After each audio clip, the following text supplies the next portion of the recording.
3. Abe, Pak, ini ada nama Nentek kita pasang di badan tak. Abe. Nah, Assalamualaikum warahmatullahi wabarakatuh.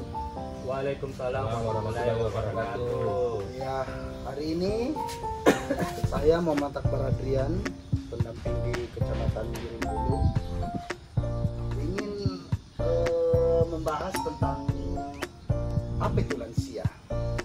Ada yang paham apa itu lansia? Orang jompo. Ya, terima kasih atas partisipasinya Bapak Iqbal. Terima kasih. Sebelum kita memulai materi, ada baiknya kita memusatkan konsentrasi belajar ya. Ada sedikit permainan ini. Oke, siap Bapak-bapak? Iya Pak. Ya. Oke, silakan berdiri Bapak. Silakan berdiri. Ikuti gerakan saya Pak. Kepala. Ayo Bapak Iqbal, kepala, pundak, lutut, kaki. Oke ya?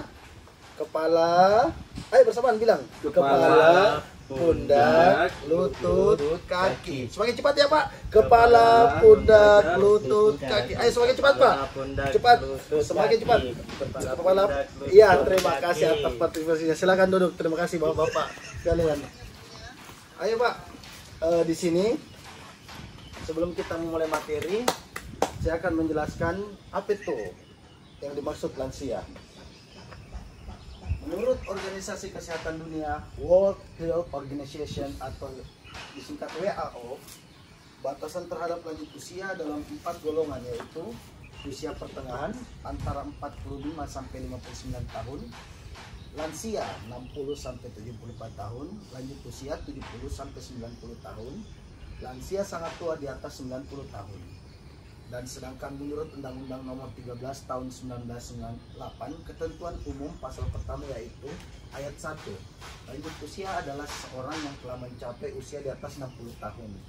Catatan lansia yang mendapat bantuan PKH usia 70 tahun ke atas. Paham sampai di sini Bapak-bapak? Saya lanjut lagi ya. Ayat 3, lanjut usia potensial adalah lanjut usia yang masih mampu melakukan pekerjaan atau kegiatan yang dapat menghasilkan barang dan atau jasa. Ayat keempat, lanjut usia tidak potensial adalah lanjut usia yang tidak berdaya mencari nafkah sehingga hidupnya bergantung pada orang lain. Sampai di sini kita paham ya Pak? Paham Pak. Di sini ada beberapa kondisi dan permasalahan lanjut usia. Seperti psikososial, diri, dan hubungannya dengan orang lain. Perubahan emosi, misalnya muncul depresi. Kadang kita melihat orang tua kita atau kakek atau nenek kita seperti cemas dan ketakutan. Itu disebabkan karena perubahan fisik dan fungsi anggota tubuh. Kadang kesepian, teman mulai berkurang, dan takut tersingkirkan. Kadang ada sifat-sifat yang seperti itu mereka rasakan. Di sini ada pun rasa takut penyakit, takut mati, takut kekurangan uang. Selain beberapa fenomena pada saat lansia, di sini ada agresif. Rasa agresif seperti marah-marah, menyerang, mendang pintu dan lain-lain. Perubahan sikap dan perilakunya itu contohnya seperti cenderung diam di rumah, lamban, susah pergi jauh, murung, melamun, dan kadang mereka memerlukan teman bicara.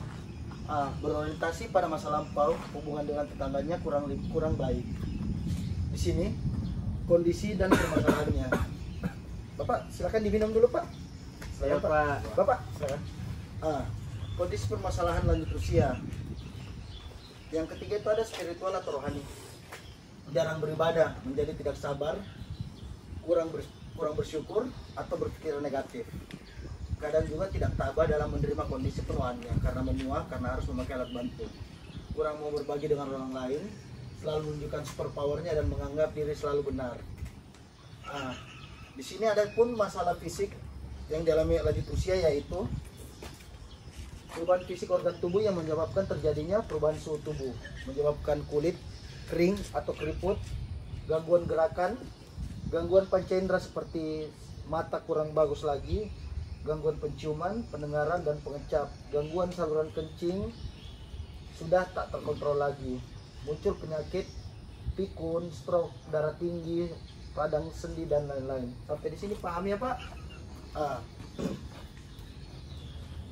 Di sini ada beberapa hal yang menurut kami atau menurut saya yang kurang bagus. Ada baiknya Bapak dan kawan-kawan yang ada di sini tolong digarisbawahi penelantaran lansia. Penelantaran lansia itu adalah tindakan orang di sekitar lansia yang membiarkan lansia tidak terpenuhi hak-haknya sebagai manusia. Contoh, membiarkan lansia tidak makan, membiarkan lansia sakit. Ketika dia lansia sakit, tidak dibawa ke rumah sakit, tidak bawa ke dokter, atau tidak dibawa ke puskesmas. Membiarkan lansia kesepian. Contoh, membiarkan lansia kesepian, orang tuanya ditinggal di rumah, anak-anaknya pergi, cucu-cucunya pergi, sehingga kakek atau neneknya ditinggalkan di rumah sendirian. Membiarkan lansia pergi sendirian, sementara kondisinya sudah pikun. Ini banyak yang terjadi ya Bapak di kehidupan sehari-hari. Kadang kita menemukan orang tua atau kakek-kakek yang umurnya sudah lanjut usia sendirian, bingung mencari jalan pulang entah di mana. Ini salah satu contoh. Membiarkan lansia bekerja berat atau keras. Ini kita masih dapatkan Pak. Banyak fenomena atau hal-hal yang seperti ini yang kita lihat di kehidupan sehari-hari kita. Contoh di lampu merah, masih banyak lansia atau orang yang sudah berumur di atas 40 tahun atau sampai 60 tahun itu masih meminta-minta. Itu sudah termasuk penelantaran lansia atau mengusir lansia dari rumah dan tidak memberikan kesempatan beribadah. Ini yang paling parah Pak, ketika kita sebagai anak atau cucu tidak membiarkan kakek nenek kita untuk beribadah lagi, ditinggal sendiri dalam kurun waktu tertentu dan tidak mempedulikan lansia. Mungkin itu dari saya Pak. Ada yang kurang paham, nanti kita lanjut di materi selanjutnya. Wabillahi taufiq wal hidayah. Wassalamualaikum warahmatullahi wabarakatuh. Waalaikumsalam warahmatullahi wabarakatuh.